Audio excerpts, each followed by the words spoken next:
My life, for the past 2 decades, had been a quiet, predictable symphony. A gentle rhythm of morning tea by the window overlooking my meticulously kept rose garden, afternoons lost in the pages of classic literature, and evenings spent contemplating the subtle shifts of the twilight sky.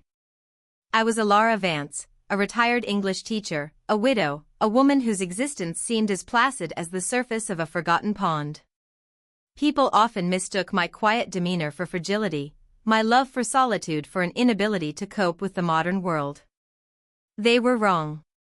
And Christmas Eve, of all nights, was about to prove just how wrong they were. The unease had started a week before, a low thrum beneath my ribs, persistent as a distant drumbeat.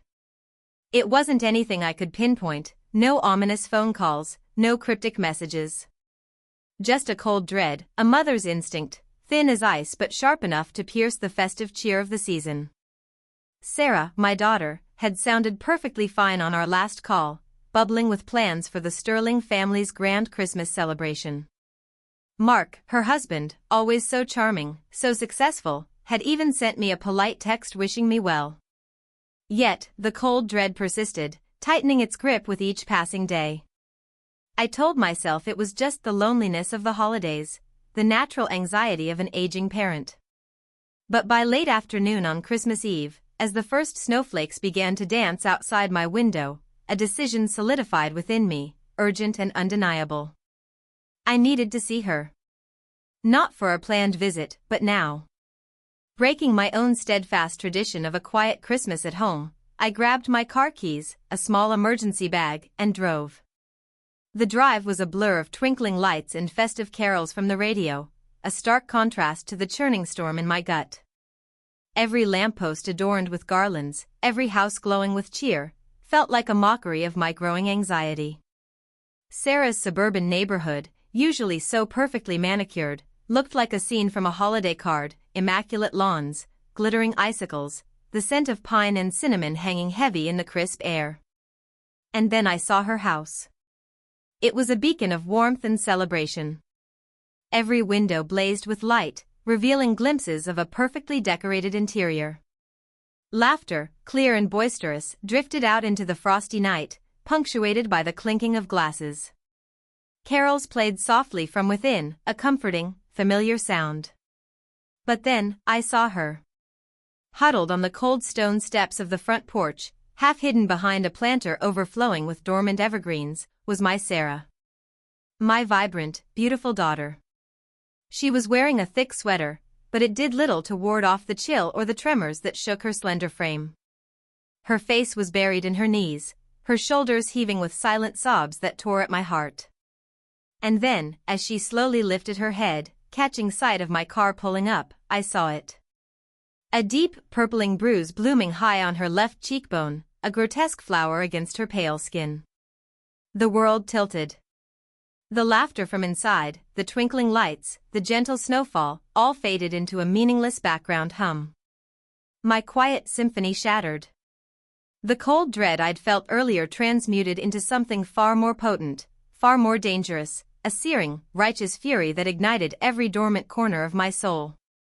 I practically leaped from the car, leaving the door ajar, and rushed to her side. "Sarah," I whispered, my voice raw, though I barely recognized it. I knelt, ignoring the bite of the cold concrete on my knees, and pulled her into my arms. She felt so fragile, so broken, a mere wisp of the woman I knew. Her body trembled, and her sobs, though still silent, intensified against my shoulder. I held her, stroking her hair, my gaze fixed on that horrific mark on her face. A mother's hands, once accustomed to turning pages and tending roses, now clenched into fists. The carols from inside suddenly sounded distant, the laughter hollow. I felt a surge of adrenaline, cold and clear, sharpening my senses. I smelled pine, yes, and cinnamon, but also something else, the faint, metallic scent of fear clinging to my daughter's clothes. I heard the faint clinking of ice in a glass, the low murmur of voices, oblivious, uncaring. My mind, usually so orderly, worked with terrifying efficiency. There was no room for hesitation, no space for doubt. This wasn't a discussion. This wasn't an argument. This was a violation. And it was going to stop. I helped Sarah to her feet, her gaze still averted, her body stiff with a fear that went beyond the bruise. Her silence was more damning than any scream. With her trembling hand clutched tightly in mine, I pushed open the heavy oak door. The warmth of the house washed over us, a suffocating wave of cheer and denial. The Sterling family was gathered around the magnificent stone fireplace, champagne flutes glinting in the soft glow of the fire. Mark, handsome and impeccably dressed, was holding court, a dazzling smile on his face as he toasted his parents, Evelyn and Liam Sterling, a formidable duo in their own right, matriarch and patriarch of a dynasty built on reputation and unspoken power. Their heads turned, startled by our unexpected entrance. The smiles froze. The clinking glasses fell silent. Mark's eyes, usually so warm and engaging, narrowed almost imperceptibly as they flickered from me, to Sarah's bowed head, and then, with a terrifying swiftness, to the bruise on her face. For a fleeting second, his charming mask slipped, revealing a flicker of something cold and utterly ruthless. Then, just as quickly, it was gone, replaced by a practiced concern. Ilara. Sarah. What a surprise. Mom, why didn't you tell us you were coming? Mark's voice was smooth, a little too loud, a little too jovial. He started towards us, his arms outstretched, the picture of an aggrieved but welcoming husband. But I didn't move. I simply stood there, my hand still gripping Sarah's, her fragile weight leaning against me. My gaze met Mark's. It was not the gaze of a polite, elderly guest. It was the gaze of a predator, sensing a threat, and I felt a chilling satisfaction as I saw the barest hint of discomfort, of recognition, in his eyes. He saw something in me he hadn't expected. He saw the storm behind the placid surface. The cheerful music had faded. The crackle of the fire was the only sound. All eyes were on us. I took a deep breath, the scent of pine and expensive champagne filling my lungs, a strange blend of holiday cheer and imminent destruction. My voice, when it came, was not loud, but it was clear, cutting through the silence like ice. I looked at Mark, truly looked at him, into the depths of his calculating eyes, and I knew. The illusion was over. The quiet life was over. The battle had begun. This stops, I said, my voice resonating with an authority I hadn't known I possessed. My eyes never left his. Tonight. And forever.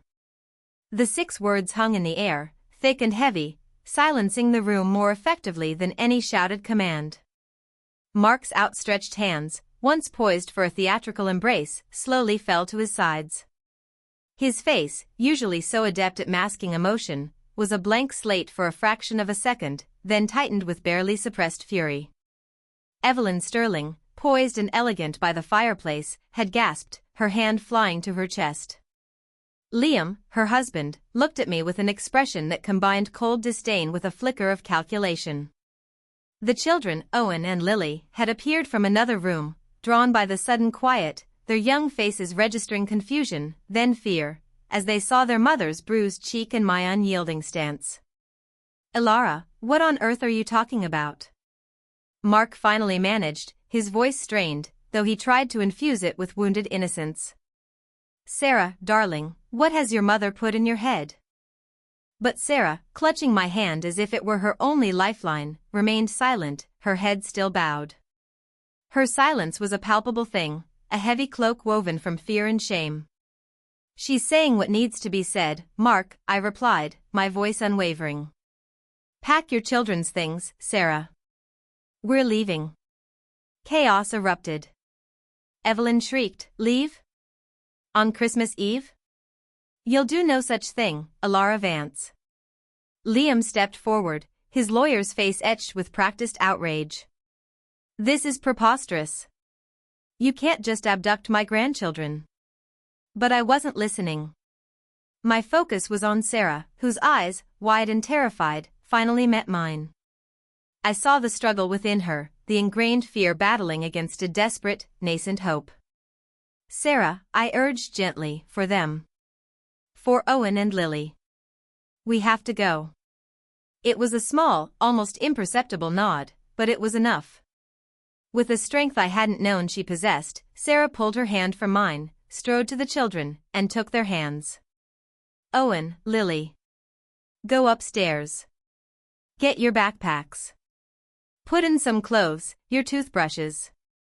Quickly, please. Owen, 14, a boy on the cusp of manhood, looked from his mother's face to mine, then to his father's furious expression. A flicker of understanding, of horror, crossed his features. Lily, 10, clutching a plush toy, was already crying silently. They obeyed, their small figures vanishing up the grand staircase. Mark lunged forward, but I stepped in front of Sarah, blocking his path. Don't, I warned, my voice low but laced with steel. Don't make this worse than it already is. The next 20 minutes were a blur of hushed urgency and escalating threats. Mark followed us from room to room as Sarah, miraculously composed, gathered essential items for the children. He alternated between pleading, cajoling, and openly menacing, his voice a low, dangerous growl. You will regret this, Elara. You'll regret interfering. Sarah, darling, don't listen to her. She's old, she doesn't understand. He tried to take Owen's backpack from him, but the boy clung to it, his young face tight with defiance. Even Lily, her tears still flowing, pulled away from her father's touch. The sight of their fear, their silent rejection, only fueled the fire within me. Finally, we were out the door, the biting cold of the winter night a welcome reprieve from the stifling atmosphere of the Sterling home. I bundled Sarah and the children into my old sedan, ignoring Mark's enraged shouts and Evelyn's hysterical cries from the doorstep. As I pulled away, glancing in the rearview mirror, I saw the imposing Sterling mansion, no longer a beacon of festive cheer, but a fortress of deceit, its lights now seeming cold and predatory. The drive to my small house, 30 minutes away, passed in almost complete silence. Sarah sat rigid in the passenger seat, staring straight ahead, a profound emptiness in her eyes. Owen and Lily huddled in the back, the shock of the evening keeping them subdued. I kept glancing at Sarah, at the bruise that seemed to pulse in the dim light of the dashboard. My heart ached for her, for the years of pain I now realized she must have silently endured. How had I, her mother, been so blind? So caught up in my books and my garden, in the illusion of her perfect life? The shame burned, hot and bitter. Once at my house, a quiet haven filled with the scent of old paper and dried lavender, the silence continued. Sarah moved like a ghost, helping me settle the children in the spare room. They barely spoke, accepting hot cocoa and my offer of comfortable pajamas with listless obedience. Lily fell asleep almost immediately, exhausted by the emotional turmoil. Owen, though, stayed awake, his eyes wide and watchful, darting nervously between his mother and me. Mom, he whispered finally, as I tucked him in, is Mom going to be okay? I squeezed his hand. She will be, Owen. I promise you. We all will be. The words felt heavy, a promise I was now bound to keep, no matter the cost. After the children were settled, I tried to talk to Sarah. We sat in my small living room, the only light coming from the gentle glow of the Christmas tree I'd decorated earlier in the week, a lone, hopeful beacon. She stared into the flickering fairy lights, her face a mask of exhaustion and despair. Sarah, I began, my voice soft, what happened? Who did this? She flinched at my words, as if the sound of them alone was a fresh wound. She wrapped her arms around herself, hugging her knees to her chest. It doesn't matter, Mom. It's always something. He just gets angry sometimes. Her voice was a thin thread, barely audible. He didn't mean it. He promised. He always promises. My blood ran cold. This isn't just sometimes, Sarah. This is a pattern. And it's not okay. I pointed to her bruised cheek. This is not something you just get over. This is abuse. She recoiled, as if the word itself was a physical blow. No. It's not. He's a good father. A good provider. People look up to him. He has a lot of pressure. He drinks sometimes. It's my fault, I make him angry. The practiced words, the justifications, tumbled out, rote and desperate. The insidious manipulation was clearly deeply ingrained. My heart twisted. This wasn't my Sarah, not the vibrant, witty woman I'd raised. This was a shadow, a victim. I wanted to shake her, to scream at her, to make her see the truth. But I knew that wouldn't help. What she needed was not judgment, but protection. Strength. My strength. The first phone call came an hour later. Mark. His voice, once smooth and charming, was now laced with an icy fury that sent shivers down my spine. Elara, he began, no pleasantries, you listen to me.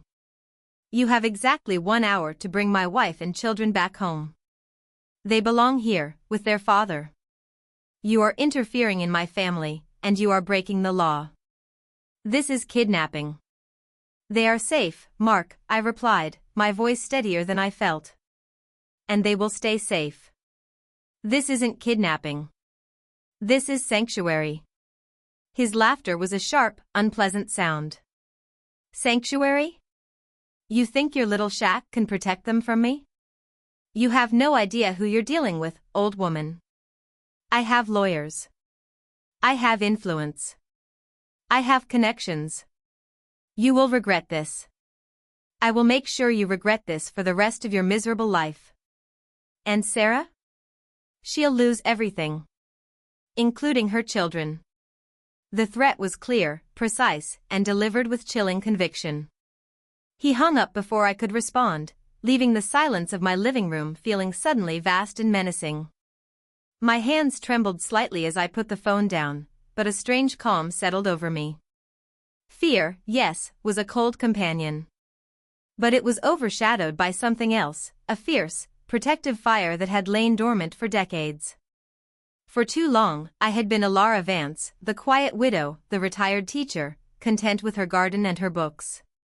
But I was also the daughter of a woman who had faced hardship with unyielding courage, a woman who had taught me that sometimes, to protect what you love, you had to become a force of nature yourself. I walked to my bookshelf, my fingers tracing the spines of worn classics, Austen, Dickens, the Bronte sisters. Stories of quiet women finding extraordinary strength in the face of adversity. I looked at my reflection in the dark glass of the window, a frail-looking woman with silver hair and tired eyes. But in those eyes, a new resolve was burning. A plan, still nascent, began to form in the quiet corners of my mind. It wouldn't be pretty. It wouldn't be easy. But it would be necessary. This quiet life, this tranquil existence, was now a disguise. A perfect, unassuming mask. And behind it, a war was brewing. For my daughter. For my grandchildren. I would fight. And I would win. The early hours of Christmas Day were not filled with joyous carols or the rustle of wrapping paper, but with the heavy silence of unspoken pain. Sarah eventually drifted into a fitful sleep on my couch, exhausted by the emotional battering. I sat awake, watching the slow, gray dawn filter through the window, my mind racing. Mark's threats echoed in my ears, chillingly clear. He truly believed he was untouchable. And, to a large extent, he was right. By morning, the children were still subdued, but the gentle comfort of my home, the smell of freshly brewed coffee, and the simple breakfast I prepared seemed to offer a fragile sense of security. Owen, still guarded, ate quietly. Lily, however, clung to Sarah, her small hand never leaving her mother's side. The bruise on Sarah's face was now a deeper, more ominous purple, a constant, ugly reminder of the night's horror. "We need to talk, Sarah," I said gently, after the children had retreated to the living room to watch a cartoon, a temporary reprieve from their anxieties. Sarah nodded, her gaze fixed on her clasped hands. "I know, Mom." Her voice was still quiet, fragile. "He'll come for us. He always does. He'll make it impossible for me to leave. He'll say I'm unstable, that I'm unfit. He's done it before. My heart ached at the resigned despair in her tone. "Tell me everything," I urged. "From the beginning. I need to understand what we're up against." And so, haltingly at first, then with a slow, agonizing trickle, Sarah began to speak. It was a story woven from years of subtle psychological manipulation, financial control, and escalating emotional abuse, punctuated by terrifying bursts of physical violence that always left her feeling utterly worthless and utterly trapped. Mark was a master of gaslighting, of turning every incident back on her, making her doubt her own sanity, her own memories. He isolated her from friends, subtly undermining her confidence until she believed she had no one. He controlled their finances, even though she had a successful career before marrying him, leaving her dependent on him for every major decision. The incidents, as she called them, were always followed by remorseful apologies, lavish gifts, and promises of change, promises that invariably crumbled within weeks, only to be replaced by another cycle of cruelty. "He told me," she whispered, her voice barely audible, "that if I ever tried to leave, he would make sure I lost the children. He said he has enough dirt on me, fabricated things, trivial mistakes blown out of proportion, to paint me as an unfit mother. And with his family's connections, he could do it. He told me no one would ever believe me over him. He's Mark Sterling, after all." The name hung in the air, imbued with an almost mythical power. Mark Sterling, successful entrepreneur, pillar of the community, generous philanthropist. His public persona was impeccable, a fortress of respectability. Who would believe the bruised wife of such a man, particularly when he had the formidable legal and social machinery of the Sterling family behind him? "We have to go to the police, Sarah," I insisted. "We have the bruise. Your testimony." She shook her head, tears welling in her eyes. "It won't be enough, Mom. He knows how to cover his tracks. He's never left a witness, never left undeniable proof. It's always an accident, or I walked into a door, or she's just overwrought. He's charming. He's convincing. And his father, Liam, is a former district attorney. He knows the system inside out. He'll tear me apart in court." Despite her fear, a flicker of my own hope remained. "We have to try." I drove Sarah to the local police precinct later that day, the festive atmosphere of Christmas outside feeling jarringly inappropriate. The officer on duty, a kindly-looking man, listened patiently. Then he introduced us to Detective Harper, a young but sharp-eyed detective, whose initial politeness gave way to a weary familiarity as we laid out Sarah's story. Detective Harper was sympathetic, but his words were a stark confirmation of Sarah's fears. "Mrs. Vance Sterling, I understand this is incredibly difficult. And Mrs. Vance, I commend your courage. But without a truly clear, undeniable pattern of evidence, multiple documented incidents, medical reports that contradict accidental injury, or ideally, an eyewitness or incontrovertible proof, a single incident, especially one where the victim is hesitant to press charges, is very difficult to prosecute. Especially against someone with Mr. Sterling's standing." He explained the complexities. Mark would simply deny everything, or claim it was an argument that got out of hand, an accidental bump. Without Sarah's unwavering testimony and a mountain of evidence, it would be a he-said-she-said case, one the Sterlings would undoubtedly win, leaving Sarah even more vulnerable and exposed. Mr. Sterling has an excellent legal team. His father, Liam Sterling, is a very well-connected man. They would discredit your daughter, paint her as emotionally unstable, perhaps even bring up past marital disagreements to undermine her credibility. He looked at me, a hint of genuine concern in his eyes. "And honestly, Mrs. Vance, it would put both you and your daughter in a very precarious position, legally and financially." My heart sank. Sarah's assessment had been brutally accurate. The system, designed to protect, was often powerless against those who knew how to manipulate it.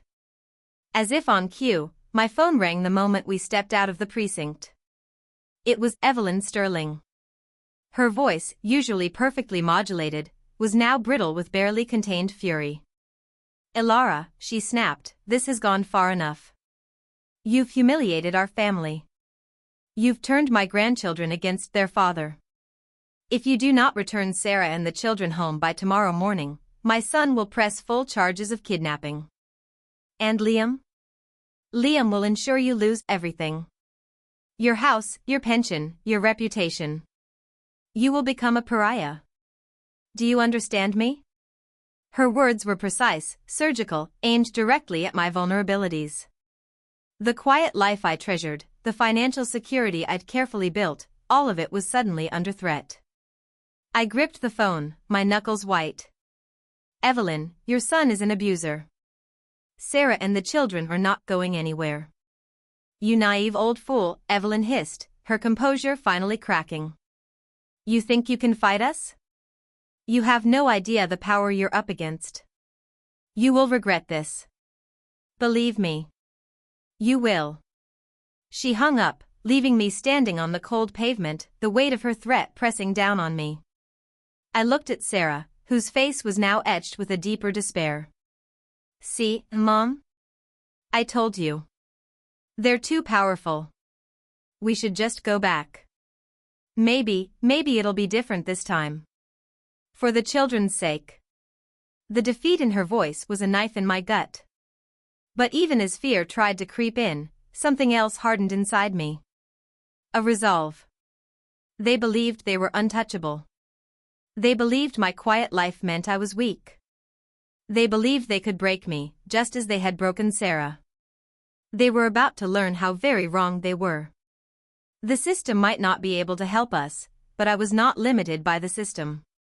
My mother, God rest her soul, had always said, when the door is locked, find a window. If the window is barred, find a shovel. And if you can't find a shovel, use your bare hands. She had faced down difficult men in difficult times, in ways that would never make it into polite conversation. I was her daughter. I looked at the sterling name, so carefully polished, so powerfully proclaimed. A thin web of lies, held together by money and influence. I knew, with absolute certainty, that somewhere beneath that gleaming surface, there were threads that could be pulled, knots that could be unraveled. And I, Elara Vance, the unassuming widow with a penchant for literature, was about to become the spider. A very patient, very determined spider. My mind, once filled with the lyrical prose of novels, now began to map out strategies, to consider weaknesses. I would need help, yes. But not the kind of help that worked within the system.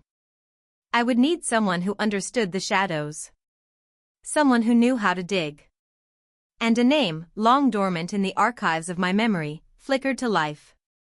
Arthur Fisher. Artie. A man I hadn't seen in decades, a man who, in a past life, had taught me a thing or two about finding what people didn't want to be found. A man who understood the language of silence and the power of a hidden truth. The quiet woman was gone. In her place, a new Elara was being forged, tempered by fear and fueled by an unshakable maternal fury. The game had changed. And I, for one, was ready to play.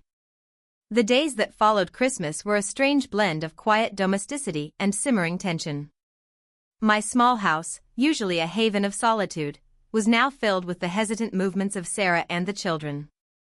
I tried to create a sense of normalcy for Owen and Lily, baking cookies, reading aloud from holiday stories, making sure they had warm clothes and familiar toys. But the shadow of Mark and his family hung over us, a constant, chilling presence. Sarah remained fragile, plagued by doubt and terror, her fear of losing the children a constant battle against her desire for freedom. Meanwhile, Mark's campaign of intimidation began in earnest. The phone calls were relentless, from Mark himself, shifting from feigned concern to barely veiled threats, and from the Sterling family's lawyers, formal and menacing, demanding Sarah's immediate return and threatening legal action for parental abduction and emotional distress. My answering machine quickly filled with these recorded pronouncements, each one tightening the knot of anxiety in Sarah's stomach. But each call, each threat, only hardened my resolve. They thought they could break us with fear. They underestimated a mother's fury, and a grandmother's cunning. My first step was to reconnect with Artie Fisher. He was a ghost from a different lifetime, a time when I was younger, bolder, and perhaps a little more reckless. Artie had been a police detective then, a friend of my late husband, known for his unconventional methods and a knack for seeing what others missed. After a brief career in law enforcement, he'd retired early, disillusioned, and had supposedly vanished into a quiet life, much like my own. But I knew better. Artie always kept an ear to the ground. Finding him wasn't easy. It took several days of calling old, barely remembered contacts, some of whom were as surprised to hear from me as I was to hear their voices after so long. Finally, I tracked him down to a sleepy coastal town a few hours north. He was running a small, unassuming bookstore, a perfect cover for a man who preferred to observe rather than be observed. I left Sarah a careful note, promising to return quickly, and drove north, the salty air of the coast a welcome change from the oppressive stillness of my own home. Artie hadn't changed much, despite the passage of decades. His hair was thinner, streaked with gray, and his face was more lined, but the sharp, observant eyes, the slight, knowing smirk, were instantly recognizable. He greeted me with a surprised but genuine warmth, offering me a mug of strong, black coffee in his dusty, book-filled shop. Elara Vance, he mused, leaning back in a worn armchair, a book open on his lap. The Quiet Force. What brings you out of your scholarly retreat, my dear? I can't imagine you're here for first editions. I laid out the story, carefully, methodically, leaving out no detail. Sarah's bruised face, Mark's charming facade, the Sterling family's chilling influence, the police's hands-tied helplessness. Artie listened, his gaze unblinking, occasionally nodding, sometimes asking a precise, incisive question. When I finished, the silence in the shop was broken only by the gentle ticking of an antique clock. So, he said finally, a thoughtful frown creasing his brow, the golden boy Sterling. I remember his father, Liam. Sharp as a tack, ruthless as a shark. Good at making problems disappear. He took a sip of his coffee. You're asking me to go against a very powerful machine, Elara. They play dirty. And they play for keeps. I know, I replied, my voice steady. And I have no illusions. But I also know that machine has weak points. Every empire has cracks. And I have to find them. For Sarah. For Owen and Lily. I can't let him destroy her, Artie. I can't let him win. He looked at me then, truly looked at me, seeing beyond the gentle facade of the retired teacher. He saw the fire, the fear, and the unyielding determination that had been hidden for so long. A flicker of respect, perhaps even admiration, entered his eyes. You always were a fighter, Elara, even when you pretended otherwise. All right. I'm in. But you need to understand, we operate in the shadows. We don't have badges or legal mandates. We bend the rules. Sometimes we break them. I understand, I said, a wave of relief washing over me. With Artie, I felt a surge of hope, a tangible sense of an ally in the dark. Our initial investigation was subtle, almost invisible. Artie, with his network of old contacts and his uncanny ability to sift through public records, started digging into Mark Sterling's past. I, in turn, used my own unique advantage, my invisibility. Who would suspect a quiet, elderly woman, perhaps looking a little lost, of being anything other than harmless? I began by immersing myself in the world of Mark Sterling. I pored over online articles, business journals, charity gala photos. His public image was flawless, a self-made man, a visionary in real estate, devoted husband and father. But even in the glossiest articles, I looked for the subtle tells, the slight tightness around his eyes in photos where he was smiling, the way his hand gripped Sarah's arm a little too tightly in some candid shots. I read between the lines, using my literary analysis skills to deconstruct his carefully curated narrative. I started visiting places where Mark was known to frequent, his downtown office building, the upscale cafes where he conducted meetings, the exclusive golf club where he held memberships. I dressed nondescriptly, often carrying a book, pretending to read, while my ears and eyes were wide open. I learned the rhythms of his life, the habits of his employees, the whispers in the periphery. One afternoon, sitting in a bustling cafe not far from Sterling Realty, I overheard two junior brokers talking about Mark's aggressive tactics in a recent land deal, and a hushed reference to a troublesome planning commission member who suddenly dropped out. It was nothing concrete, but it was a crack, a tiny fissure in the gleaming facade. It told me Mark wasn't just charming, he was ruthless. The unsettling feeling of being watched began around this time. It started subtly, a car parked down the street from my house for a little too long, a feeling of eyes on my back as I walked through the grocery store. I dismissed it at first, attributing it to paranoia. But then, it became more specific. An anonymous phone call where the only sound was heavy breathing before the line went dead. A strange car, a dark sedan, that seemed to follow me for a few blocks before disappearing. One morning, I went out to tend my rose garden, a ritual that usually brought me solace. But as I approached the beds, my heart seized. Several of my prize-winning roses, cultivated over years with painstaking care, had been brutally cut down, their petals scattered across the snow-dusted ground. It wasn't random vandalism. It was a message. A clear, chilling warning. We know where you are. We can get to what you love. My hands trembled, not with fear, but with a cold, clear fury.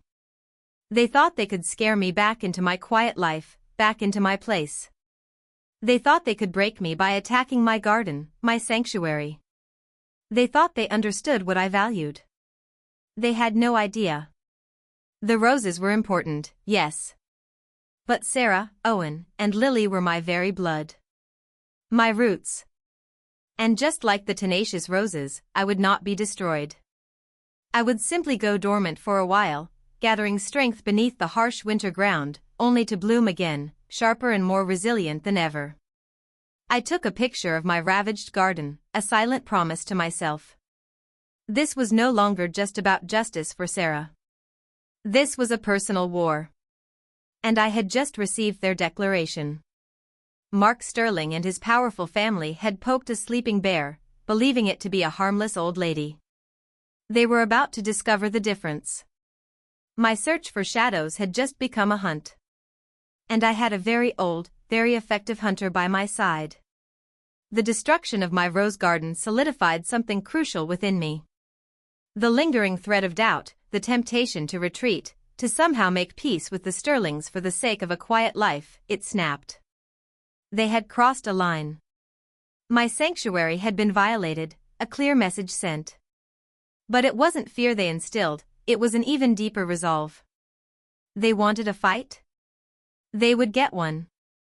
Mark's legal team, as expected, soon made their move. A formal letter arrived, heavy with legal jargon, stating Mark Sterling was initiating proceedings for marital separation, primary custody of the minor children, and immediate return of property currently withheld by Mrs. Sarah Vance Sterling. It painted Sarah as an unstable parent influenced by an elderly, meddlesome relative, implying I was senile or manipulative. The sheer audacity of it, the twisting of truth, made my stomach clench. Sarah, reading it, sank back into despair. He's doing it, Mom. He's going to take them. Not if we fight back, I insisted, my voice firm. And we will. I met Artie at a nondescript diner a few towns over, choosing a booth in the furthest corner, away from prying eyes. The clatter of plates and the murmur of conversations provided a strange kind of cover. He pushed a manila folder across the table to me. Mark Sterling, Artie began, his voice low, is very good at what he does. Which is making trouble disappear. But not everything. Not for someone who knows where to look. Inside the folder were snippets of information, compiled with Artie's characteristic thoroughness. There was a brief mention of a personal leave of absence taken by Mark during his college years, after a disciplinary incident that was quickly expunged from his record. Too clean, Artie observed. Rich kid, minor scuffle, daddy makes a call. Happens all the time. but the official record states he volunteered for an overseas humanitarian project. My source says it was actually a mandatory anger management program, and the incident involved a violent altercation with a girlfriend who subsequently dropped out of school and left the state, never to be heard from again. The girlfriend's name, Evelyn Rhodes, was written in Artie's neat hand. Then there were the business dealings. Mark's real estate empire had grown rapidly, almost too rapidly. Artie had uncovered a pattern of aggressive acquisitions, often involving properties in economically disadvantaged areas, where local landowners were pressured into selling at below market rates. Nothing explicitly illegal on the surface, Artie admitted, but a lot of accidental fires in buildings he wanted to acquire, or sudden rezoning approvals that mysteriously fast-tracked his projects. And always a public official who suddenly resigned or retired right after.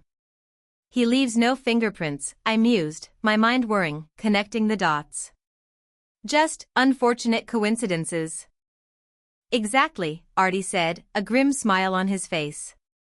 Which means we can't go to the police with this. It's all circumstantial. But it paints a picture, Ilara.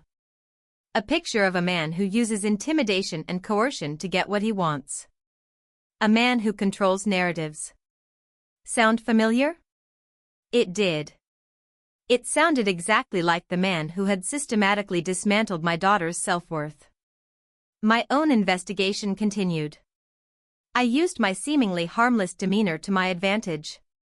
Dressed in my best, but still unassuming, clothes, I attended a charity gala Mark was hosting, a glittering affair where the city's elite mingled. No one paid any mind to the elderly woman quietly sipping sparkling water in a corner, watching. I saw Mark in his element, radiating charm, effortlessly commanding attention. I watched how he interacted with his parents, their pride almost palpable. I also noticed the subtle, deferential way many people treated him, a quiet fear beneath their smiles. I listened to snippets of conversation, piecing together a mosaic of his reputation. Mark's a visionary, one woman gushed. So decisive, another added. A true family man, an elderly gentleman declared, completely oblivious to the bitter irony of his words. I felt a profound exhaustion, a weariness that went beyond the physical. The world seemed to be conspiring against us, its admiration for Mark an almost insurmountable wall. Doubt, a venomous serpent, began to coil in my heart. Was I truly capable of this? Was I deluding myself into thinking I could dismantle such a powerful, entrenched system? Could I truly protect Sarah and the children, or was I just dragging them into a deeper, more dangerous abyss?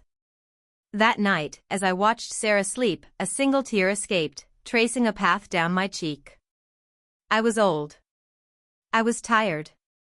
And Mark Sterling was a formidable opponent. But then, I thought of Sarah's bruised face, of Lily's tear-filled eyes, of Owen's silent fear. I thought of Evelyn Rhodes, a name lost to time, a life perhaps irrevocably altered by Mark's cruelty. The doubt retreated, replaced by a cold, burning resolve. I was an old woman, yes. But I had a lifetime of quiet observation, of reading human nature, of understanding the subtle interplay of power and manipulation. And I had Artie. My phone buzzed. It was Artie. Ilara, he said, his voice unusually excited. I think I found something. A property acquisition in downtown Elmwood, about 10 years ago. Mark Sterling bought up several old businesses, then almost immediately got approval for a massive redevelopment. But there was one holdout. An old family bookstore, passed down through generations. The owner refused to sell. Said Mark used aggressive tactics. Then, suddenly, the bookstore owner packed up, left town, and the property was sold just below market value to a shell corporation, which then flipped it to Sterling Realty for a huge profit. The owner's name was Clara Morgan. And she still lives in town. A name. A face. A possible witness, a woman who had experienced Mark Sterling's predatory methods firsthand. This wasn't just a financial detail, it was a potential crack in his armor, a human story of his ruthlessness. It was a lead. My first real breakthrough. The serpent of doubt was banished. In its place, a familiar, steely determination, honed over a lifetime of quiet battles, now took root. The game was still dangerous, but now, I had a piece to play. And I would play it with every ounce of cunning and strength I possessed. The search for shadows had yielded its first tangible result. Now, it was time to step out of the shadows, and gently, very gently, begin to tug at the thin, carefully woven web of lies. The name Clara Morgan resonated with a quiet urgency. She wasn't just a victim of Mark's predatory business practices, she was a survivor. And survivors, I knew, held keys to untold stories. Artie had managed to track her down to a small apartment above what was now a trendy coffee shop, ironically, just a few blocks from the original location of her family bookstore that Mark had eventually acquired. The irony wasn't lost on me. I decided to approach Clara alone, reasoning that an elderly woman seeking to chat would be less intimidating than a former detective. I found her on a brisk January afternoon, arranging books in a small, independent bookstore she now volunteered at, her silver hair pulled back in a neat bun, her movements precise and careful. She looked tired, her eyes holding a deep sadness, but there was also a quiet resilience about her. "Ms. Morgan?" I asked gently, my voice soft. "My name is Alara Vance. I hope you'll forgive my intrusion, but I believe we have a mutual acquaintance." She looked at me, a flicker of suspicion in her eyes. "Oh? And who might that be?" "Mark Sterling," I said, watching her face carefully. At the mention of his name, her composure wavered, a flash of pain and anger crossing her features before she quickly masked it. "I don't know anyone by that name anymore," she stated, her voice tight, turning back to the shelf. It was a clear dismissal, a wall built from years of pain and perhaps fear. "I understand," I continued, undeterred. "He took your bookstore, didn't he? Your family's legacy. He also took my daughter's spirit. And he's trying to take her children now." I paused, letting the words hang in the air. "My daughter's name is Sarah Vance Sterling." Clara froze. She slowly turned, her eyes wide with recognition, then a dawning horror. "Sarah. Sarah Sterling? Is she okay? I haven't seen her in years." She stopped returning my calls. Her voice was laced with a genuine concern that surprised me. This was it. A connection. Sarah had mentioned a friend, Clara, who had inexplicably drifted away after her marriage to Mark. Another one of his subtle acts of isolation. We sat in a quiet corner of the bookstore, surrounded by the comforting scent of paper and ink. As I told her Sarah's story, the abuse, the manipulation, the Christmas Eve horror, Clara listened intently, her own story slowly unfolding in unspoken nods and silent tears. She recounted how Mark had relentlessly pursued her property, using legal loopholes, vague threats, and eventually, pure financial muscle to force her out. "He crushed me," she whispered, her voice raw. "He didn't care about the history, about the community. Just the profit. He warned me to keep quiet, to never speak ill of him or his family, or he'd make sure my life was very difficult. I couldn't fight him anymore. I was alone." Her words were a mirror image of Sarah's experience, a chilling testament to Mark's modus operandi. But seeing Sarah's pain, hearing my plea, ignited something in Clara. I want to help," she said, her voice shaking but firm. "I don't know what I can do, but he can't keep getting away with this." Clara became our first hesitant ally, a vital piece in the puzzle. She provided not only her testimony of Mark's ruthlessness but also subtle insights into the Sterling family's influence. She revealed that Liam Sterling, Mark's father, had personally made a few courtesy calls to the local zoning board and even the police chief during her bookstore ordeal, all perfectly legal, of course, but heavily weighted with the implicit threat of his power. Back at my home, the atmosphere was still strained. Sarah was a ghost, consumed by worry over the legal letters from Mark's lawyers. Owen and Lily felt the tension acutely. Owen had grown quiet and watchful, while Lily often woke with nightmares, calling for her mother. I tried to shield them, but the fear was pervasive. Then, a new layer of Mark's control began to unravel. Artie, with his access to financial databases, discovered that Mark had meticulously structured their finances, leaving Sarah with virtually no independent assets.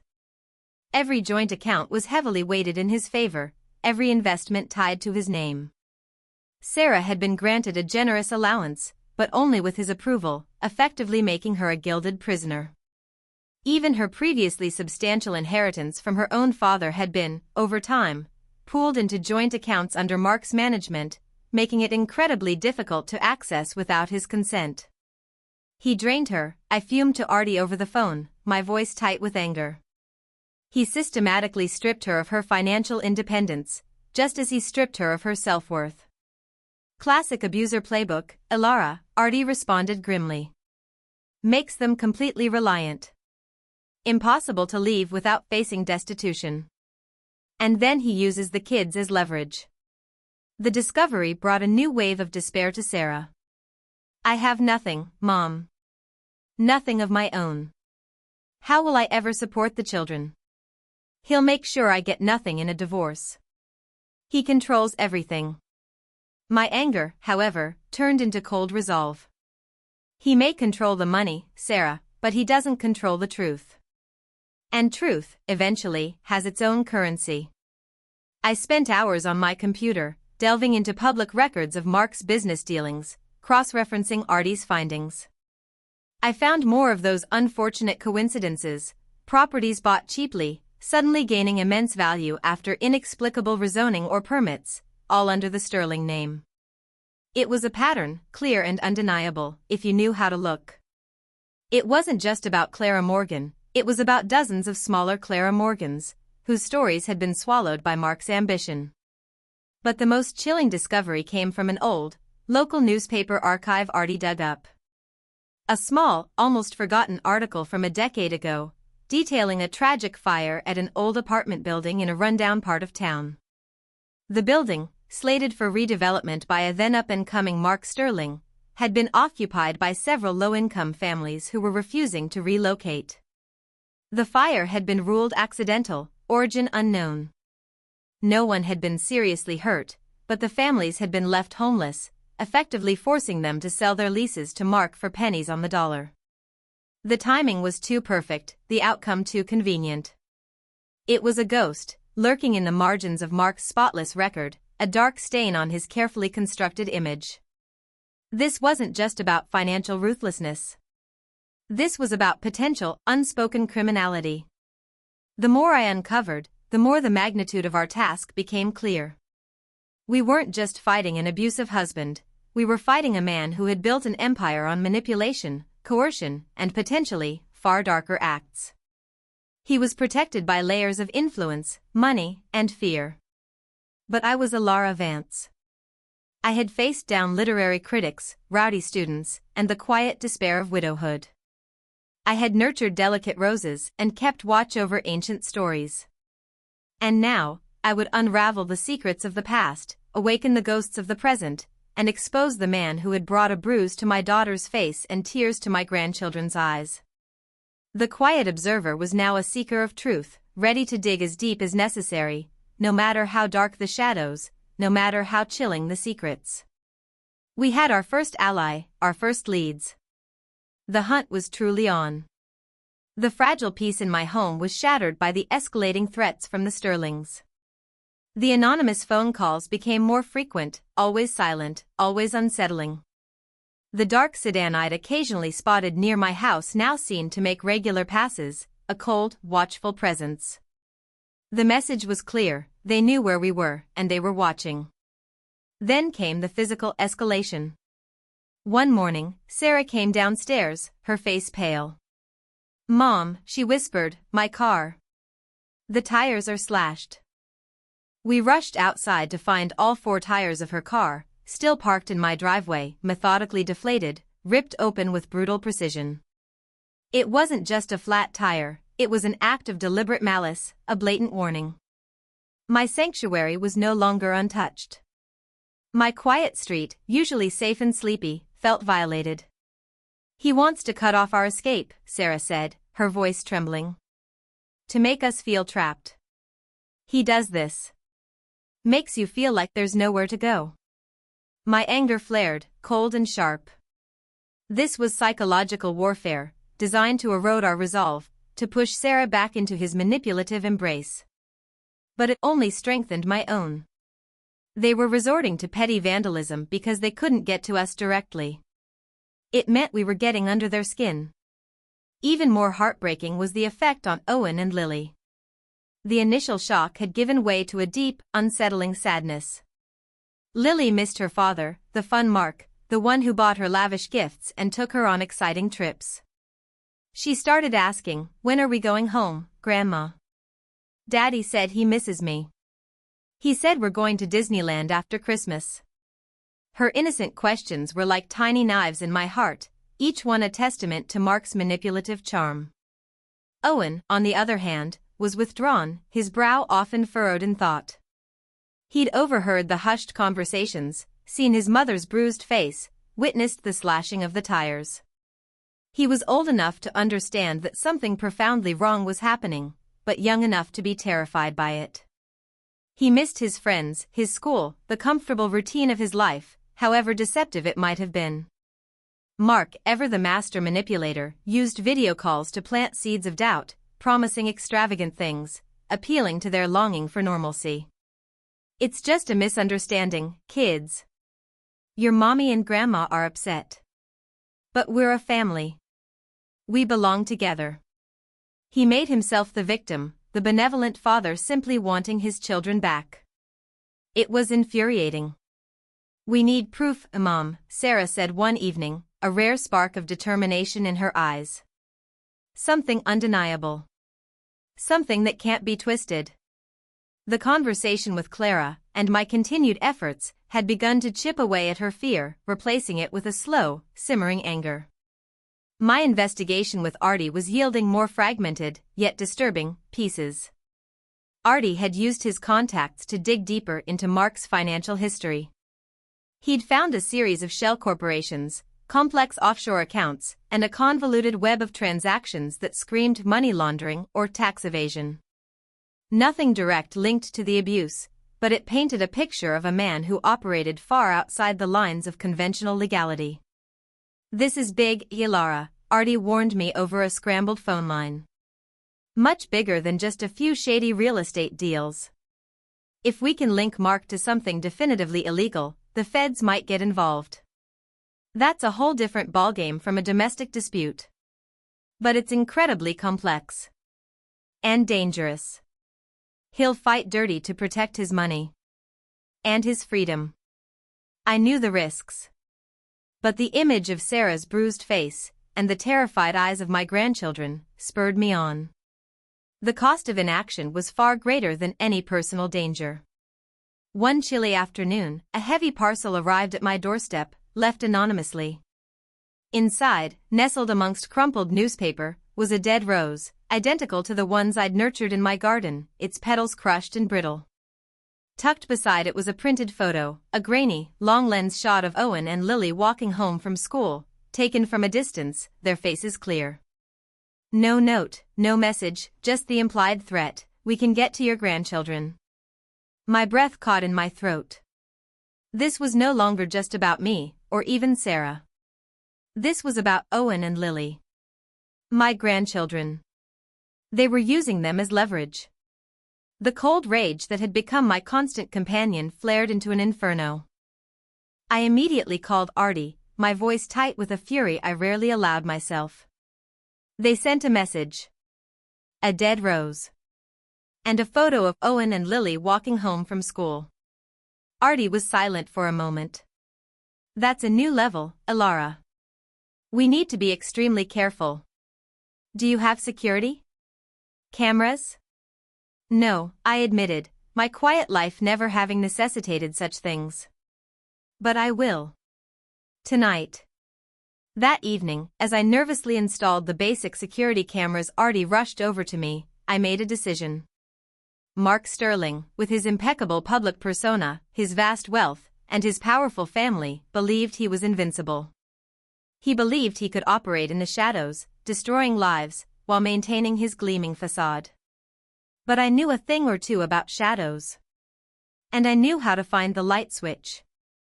Artie's deep dive into Mark's finances had also uncovered something tantalizing: an off-the-books property, a secluded cabin tucked away in a remote corner of the state, registered under a series of interlocking shell companies. It was a place where Mark would occasionally escape from the pressures of his life, usually alone, sometimes with business associates.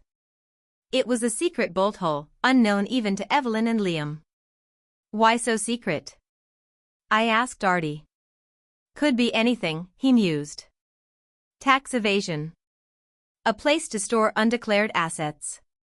Or, a place to conduct business he doesn't want anyone else to know about. A place where the coincidences stop being coincidences and become confessions. A dark idea began to form in my mind, dangerous and terrifying. If we couldn't get Mark to confess to abusing Sarah, if the police wouldn't move without undeniable proof, then perhaps we could expose him through another, equally damaging vulnerability. His criminal activities. If he was caught red-handed, his reputation, his power, his entire empire would crumble. And then, Sarah and the children would truly be free. It was a risky, desperate gamble. It would involve venturing into his world, into his shadows, and confronting him on his own turf. But the thought of that dead rose, the image of my grandchildren's faces, hardened my resolve. This wasn't just about justice. This was about survival. And sometimes, to survive, you had to venture into the heart of the storm. I looked at the security cameras, blinking red lights in the darkness, and knew that the next move, perilous as it might be, had to be ours. It was time to hunt in the deep shadows. It was time to find his secret. The dead rose and the photo of my grandchildren were a declaration of war. No longer could I simply observe, gather, and plan from a safe distance. Mark had struck at the very core of my being, at the innocence I was fighting to protect. The game had escalated, and I needed to meet his aggression with calculated, precise retaliation. My first priority was the children's safety. With Artie's help, I upgraded my home security. Hidden cameras were placed around the perimeter, motion sensor lights installed. Artie even gave me a personal panic button, a small device linked directly to his phone. It felt like overkill for my quiet suburban home, but the fear for Owen and Lily was a constant, sharp prick. I also made sure they were never alone, always accompanied by either Sarah or me, even for short walks. The discovery of Mark's secret cabin, his off-the-books retreat, became the focal point of our strategy. If that place existed outside the Sterling family's oversight, outside of public knowledge, it might contain the evidence we so desperately needed. It was his blind spot, his weak underbelly. "We need to get inside that cabin, Elara," Artie stated, his voice grim. "But it's likely secured. And if he finds us there, it could be very, very bad." I knew the risks. My heart pounded at the thought, but my resolve remained unshaken. "I'll go," I said, surprising even myself with my immediate certainty. He'd never suspect me. An old woman, perhaps lost, perhaps needing help. No one would question it. My seemingly harmless demeanor was my greatest weapon. While Artie worked on pinpointing the cabin's exact location and possible security measures, I began a new phase of my personal campaign, a subtle, psychological offensive against Mark. It was a game of cat and mouse, played out in plain sight, using the very social circles he so meticulously cultivated. My first opportunity came at a local art exhibition, an event where the Sterling family was always prominently featured. I knew Mark and Evelyn would be there. I arrived early, my silver hair impeccably styled, dressed in a simple but elegant suit. I looked every inch the respectable, if slightly out of place, retired teacher. I found Evelyn Sterling by a particularly abstract sculpture, surrounded by a small retinue of admiring acquaintances. Her posture was regal, her smile fixed. "Evelyn," I said, my voice sweet and even, approaching her directly. "What a pleasure to see you. Such stimulating art." She turned, her eyes narrowing as she recognized me. Her fixed smile faltered, replaced by a tight, wary expression. Ilara. What a surprise. I hadn't expected to see you here. Her tone was frosty, laced with barely concealed disdain. Oh, I do enjoy a good exhibit, I replied, feigning innocence. It's so important to support the arts, don't you think? Especially with all the turbulence in the world. It reminds us of beauty, of truth. I allowed my gaze to linger on her for a moment, letting the double meaning hang in the air. She bristled. Indeed. Though some people prefer to create their own turbulence, rather than appreciate the peace. It was a thinly veiled jab, meant to cut. Perhaps, I countered, still smiling serenely.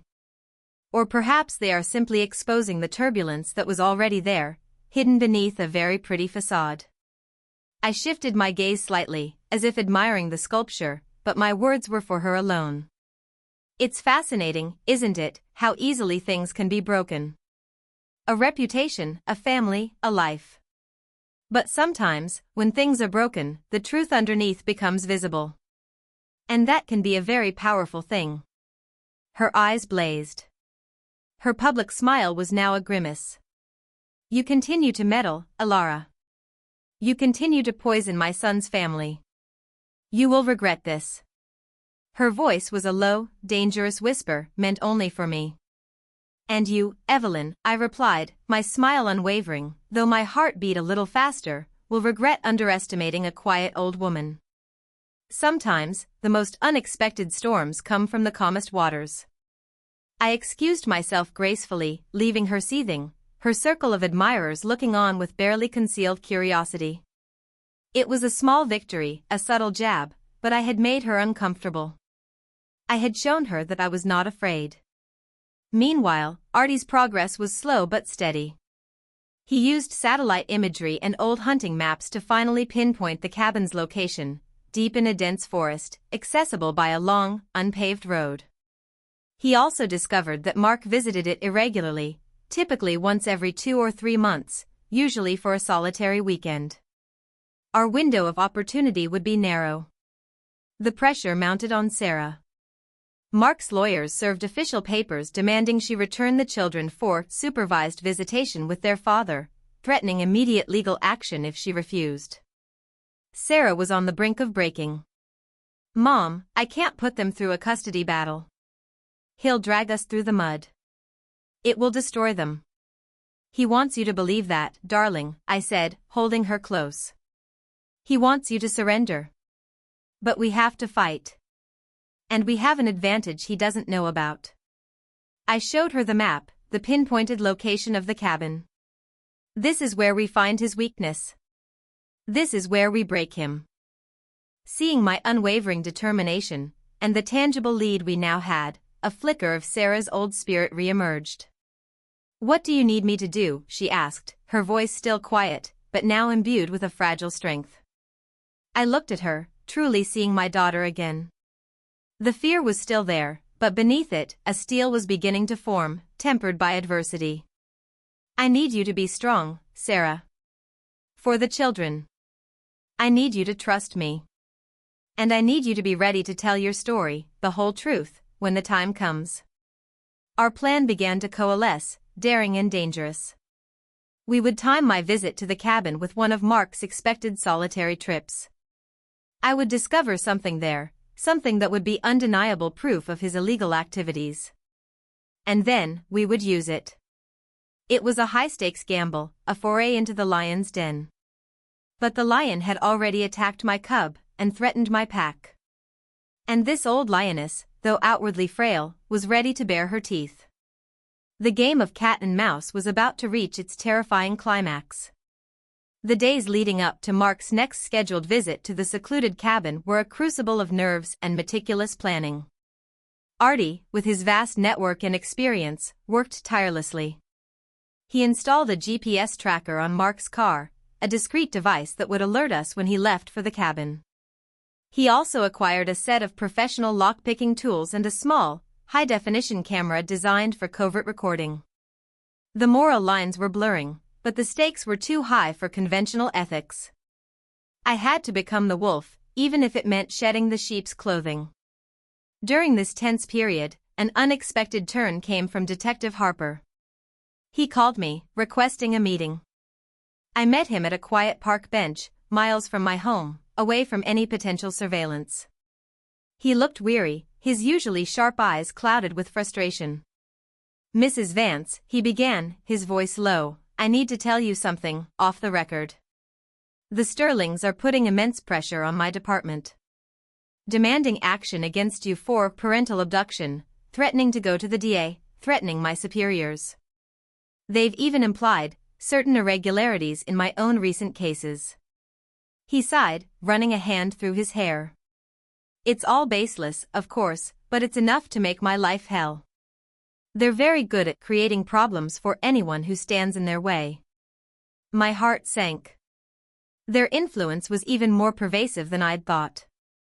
"So you can't help us?" He shook his head, looking genuinely apologetic. "Not officially. Not yet. But," he leaned closer, his voice dropping to a near whisper, "I've been doing some unofficial digging. The paperwork on Mrs. Van Sterling's car, the tire slashing incident? It was done by someone known to the department. A low-level enforcer, known for intimidation services, with ties to a few unsavory real estate developers. Nothing direct to Mark Sterling, of course. But the pattern, it's there.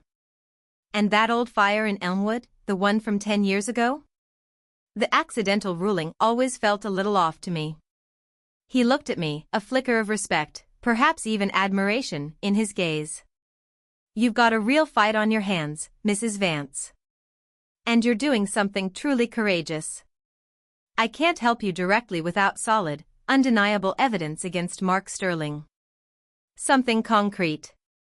But, if you were to find something that couldn't be ignored by even the highest echelons of this city, you could come to me. And I'd make sure it got to the right people. People above the Sterling's reach." He handed me a small, unmarked piece of paper with a phone number on it. "My private line. Use it only when you have something utterly damning." It was a risky, almost reckless offer. A police detective, subtly breaking protocol, hinting at a willingness to help if I could deliver the unassailable proof. It felt like a lifeline, but one threaded through a minefield. Harper was an unexpected ally, a testament to the raw truth of Sarah's pain and my desperate resolve. He believed us, even if he couldn't openly act. This was a crucial piece. The next challenge was the trap. My plan was to set up a confrontation with Mark at his cabin. But I couldn't simply burst in and hope he'd confess. He was too cunning for that. I needed to lure him, to provoke him into revealing his true nature and his secrets, while ensuring it was all recorded. "I need something to bait him, Artie," I explained. "Something that will make him panic, that will make him drop his guard." Artie, ever resourceful, had a solution. He had carefully extracted a single, meticulously hidden flash drive from Sarah's old laptop, a drive she had forgotten about, buried deep in a folder labeled Old Photos.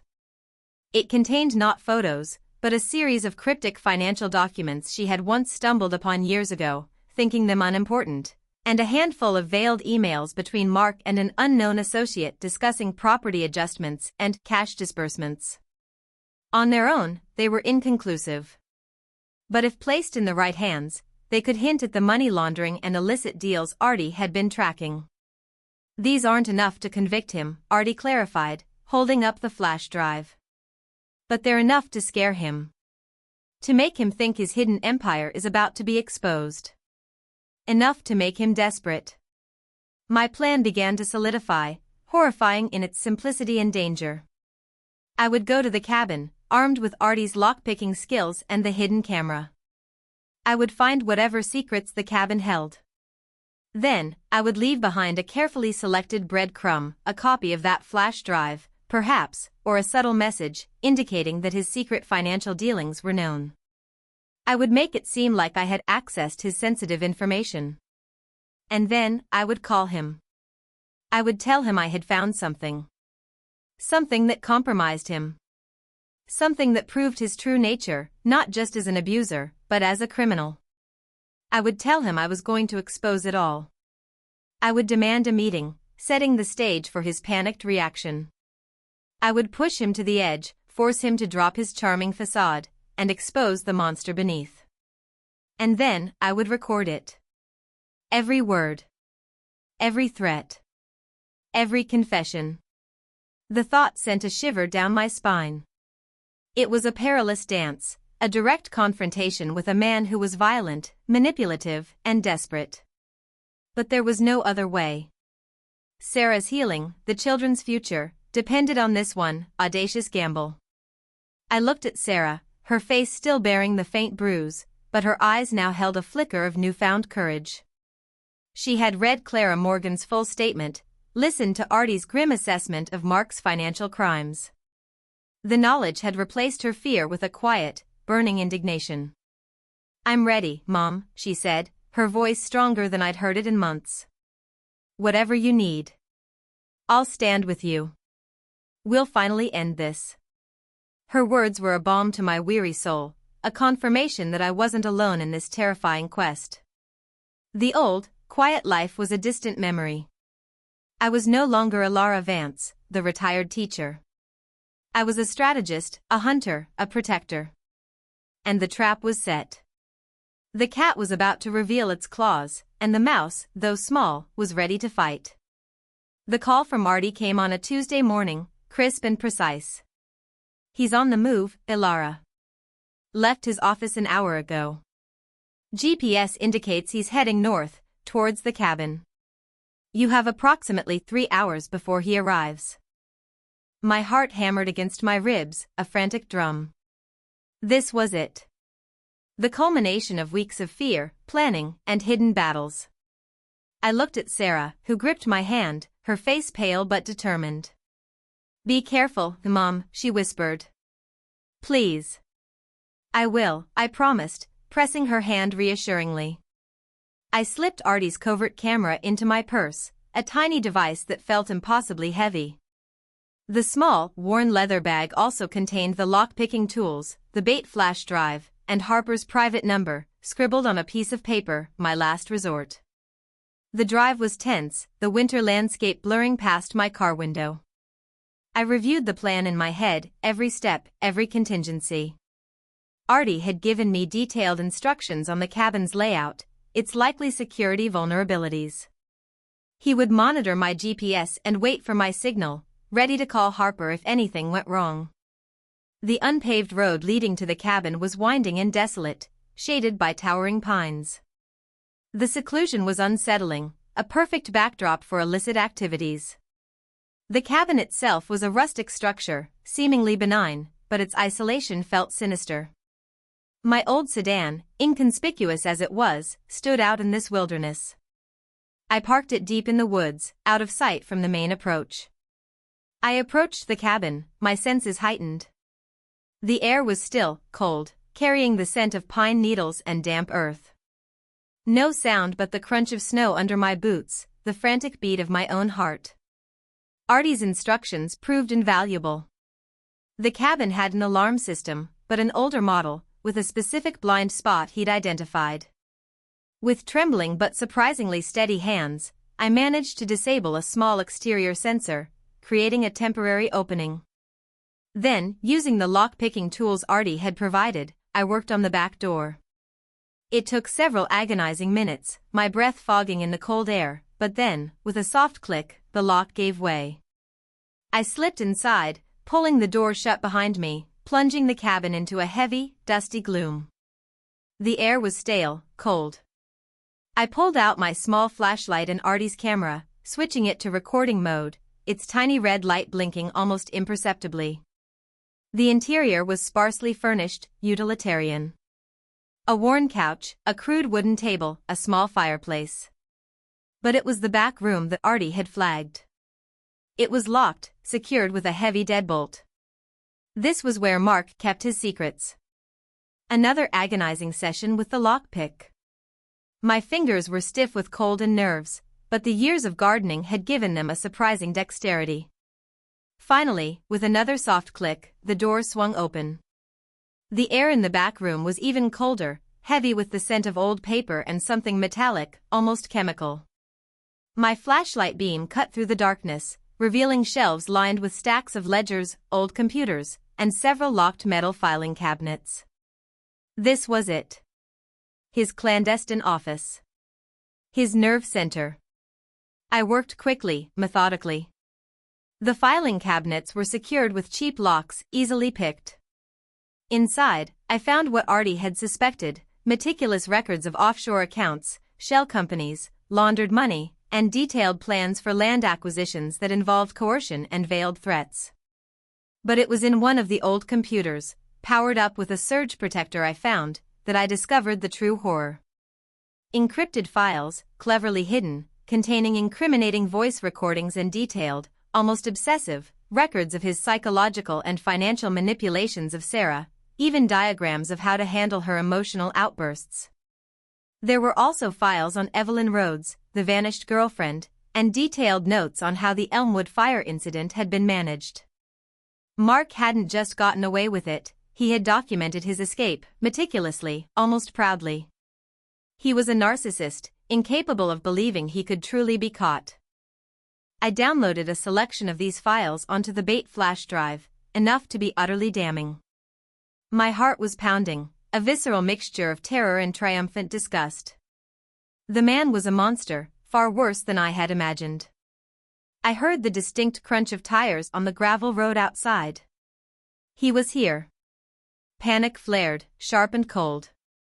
I quickly relocked the filing cabinet, shut down the computer, and closed the back room door, leaving the Bait flash drive prominently displayed on the rustic table in the main room, almost as if it had been accidentally dropped by a previous visitor. Then, I scrambled, trying to find a hiding spot. There was a small, narrow closet, barely large enough to conceal my slender frame. I squeezed in, pulling the door almost completely shut, leaving only a sliver to observe. I activated the camera's remote recording, placing it on a high shelf, angled to capture the main room and the entrance to the secret office. The front door opened. Cold air rushed in, carrying the scent of expensive cologne. Mark Sterling walked into the cabin, a tall, imposing shadow against the dim light. He looked around, his eyes scanning the room, a possessive, almost predatory look on his face. He shed his coat, tossing it carelessly over a chair. He didn't notice the disarmed alarm sensor. He didn't notice the subtle shift in the lock on the back door of his secret office. But he did notice the flash drive, glinting on the table. He picked it up, a puzzled frown on his face. He plugged it into his laptop, which he'd just taken from his briefcase. His fingers flew across the keyboard. As the files loaded, his face, visible from my vantage point, slowly transformed. The initial puzzlement gave way to a dawning horror, then a cold, venomous fury. His breathing became heavy, ragged. He slammed the laptop shut. He saw the camera then, or rather, he felt its presence. His eyes narrowed, searching. He strode over, found it, and ripped it down, crushing it in his fist. But it was too late. It had recorded him. It had recorded his reaction, his sudden shift from polished charm to raw, uncontrolled rage. Then, he reached for his phone. I knew what I had to do. This was my moment. I stepped out of the closet, my legs trembling, but my voice, when it came, was steady and clear. Looking for something, Mark? He spun around, his eyes blazing, a snarl twisting his handsome features. The mask was completely gone, revealing the true monster underneath. You meddling old hag. How dare you? How did you find this place? His voice was a dangerous growl, low and menacing. I found it, I replied, my voice unwavering, because you left a trail of broken lives and shattered trusts. And because you underestimated a quiet old woman. He lunged towards me, his hand outstretched, a terrifying fury in his eyes. You have no idea what you've done, Alara. You think you can walk into my life, disrupt everything, and get away with it? You think you can expose me? He grabbed my arm, his grip bruising, his face inches from mine, spittle flying as he raged. I'll bury you. I'll bury you and Sarah and those brats so deep no one will ever find you. I'll make sure you regret the day you ever interfered. He shook me, his grip tightening, his eyes burning with a murderous intent. The fear was immense, suffocating. But I held his gaze, refusing to break. I knew this was it. This was the raw, unvarnished truth. This was the proof. You're finished, Mark, I said, my voice barely a whisper, but filled with a conviction that came from the depths of my soul. It's over.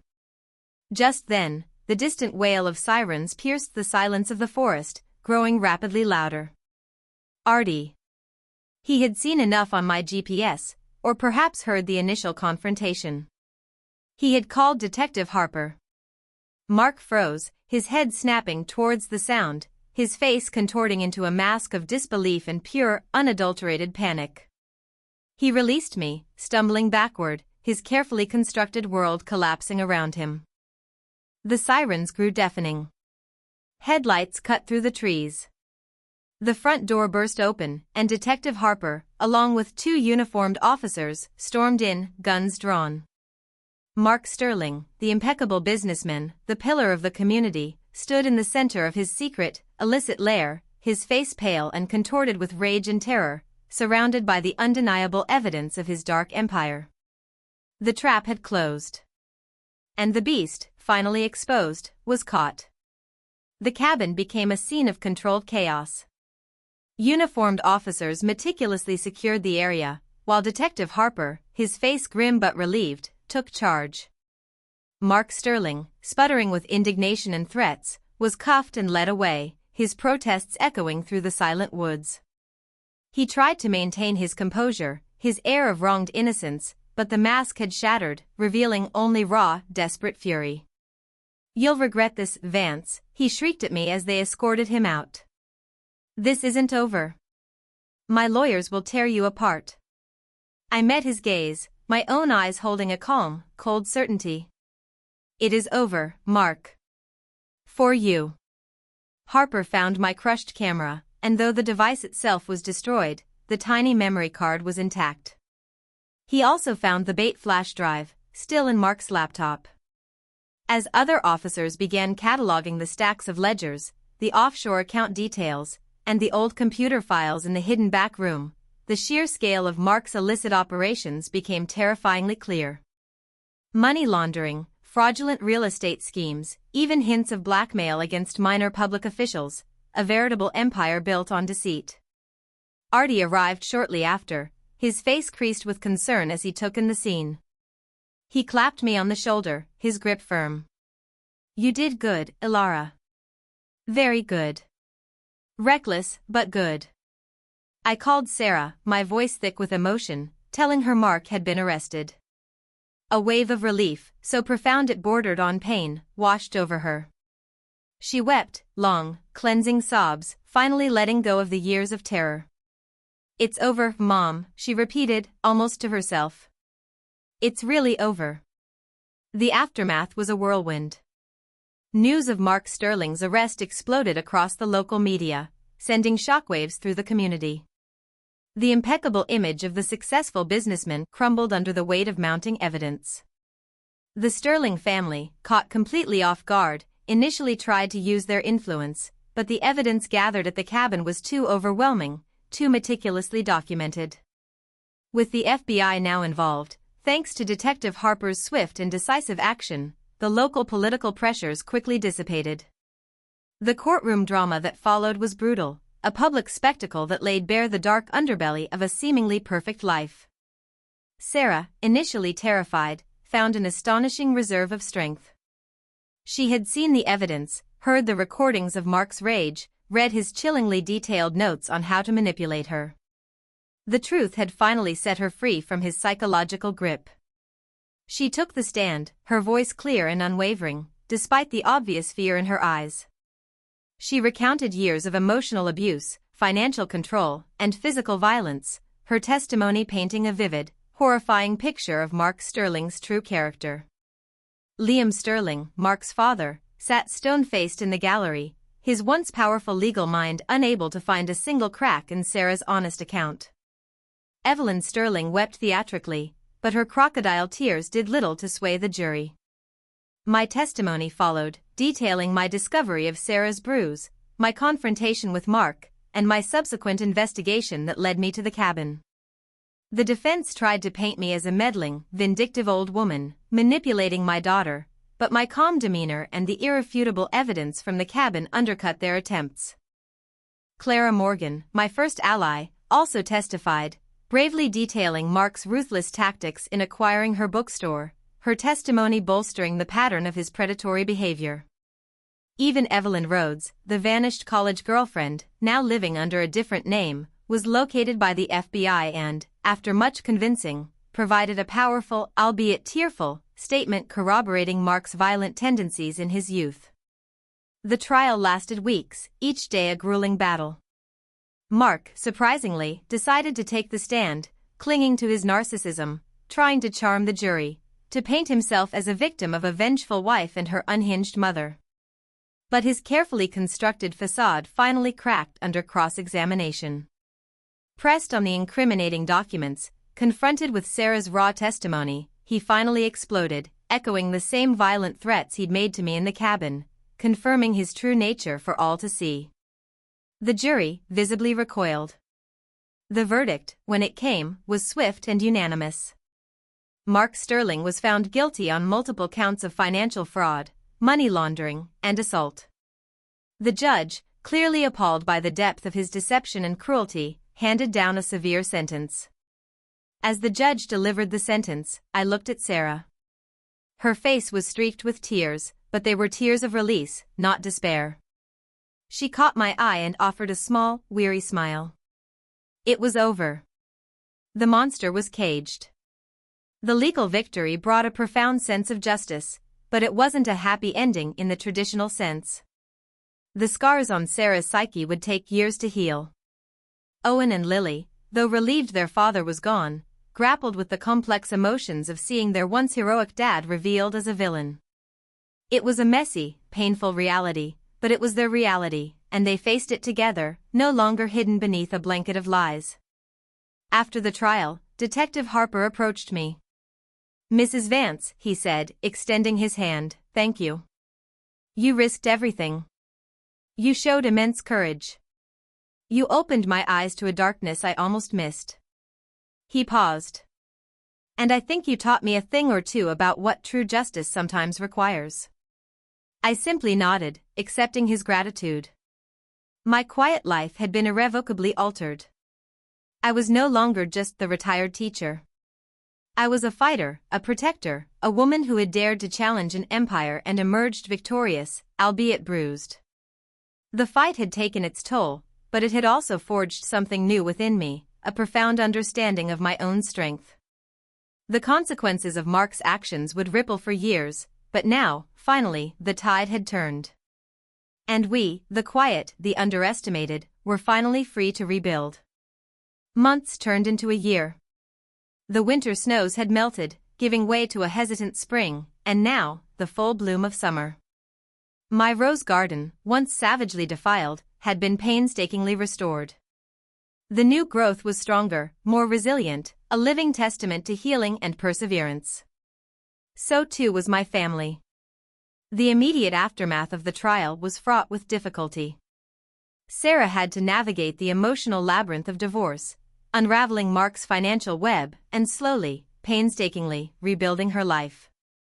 The Sterling family, disgraced and diminished, retreated from public life, their once unshakable influence fractured. Liam and Evelyn were nowhere to be seen, their empire now a shadow of its former glory. Sarah moved back into her old house, taking Owen and Lily with her. It was a daunting task, reclaiming a space filled with so many painful memories. But this time, it was different. She stripped away all traces of Mark, repainting, refurnishing, imbuing the house with her own spirit, making it truly theirs. I spent countless hours there, helping her, offering not just physical labor, but the quiet presence of unwavering support. The children's healing was perhaps the most delicate process.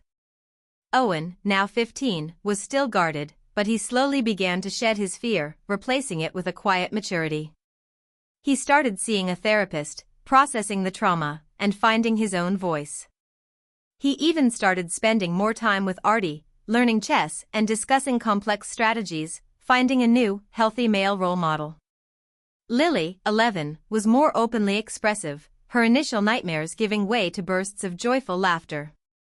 She still missed the idealized version of her father, a ghost she mourned, but she understood, in her own way, that the man who had hurt her mother was not the father she deserved. She blossomed under Sarah's renewed attention and my unwavering affection. Sarah herself was a revelation. The fear that had once consumed her slowly receded, revealing the intelligent, witty, and resilient woman she truly was. She returned to her career, her confidence slowly rebuilding with each successful project. She joined a support group, finding strength and solidarity in shared experiences. Her face, though still bearing a faint scar where the bruise had been, now radiated a quiet strength, a wisdom earned through suffering. We often sat on her porch in the evenings, watching the sunset, talking not just about the past, but about the future, about new possibilities. My own life, too, had changed irrevocably. The quiet old woman was a persona I could no longer fully inhabit. My interactions with Artie, with Detective Harper, had shown me a different side of myself, a capacity for action and strategic thinking I hadn't known I possessed. My garden still brought me solace, my books still brought me joy, but they were now part of a larger, richer tapestry. I had proven to myself, and to the world, that age was no barrier to courage, that quiet strength could be as potent as any thunder. Artie and I maintained our friendship, often sharing coffee and discussing the curious intricacies of human nature. He still ran his bookstore, but now occasionally consulted on complex cases, a twinkle in his eye as he referred to our adventures. Detective Harper, true to his word, had quietly become a valuable contact, a man who understood that justice wasn't always found in black and white. One afternoon, a year after that fateful Christmas Eve, Sarah came to my house, a radiant smile on her face. "Mom," she said, hugging me tightly, "I got a new job. A promotion. And I finally feel free. Truly free." I held her, feeling the vibrant strength of her presence, the deep, abiding love that had fueled my fight. "You were always free, my darling," I said, my voice thick with emotion. "You just had to remember how to find your way out of the cage." We walked out to my rose garden, its blossoms heavy and fragrant in the summer air. I watched Abby lazily drift from petal to petal. Life was a constant cycle of growth and decay, of struggle and renewal.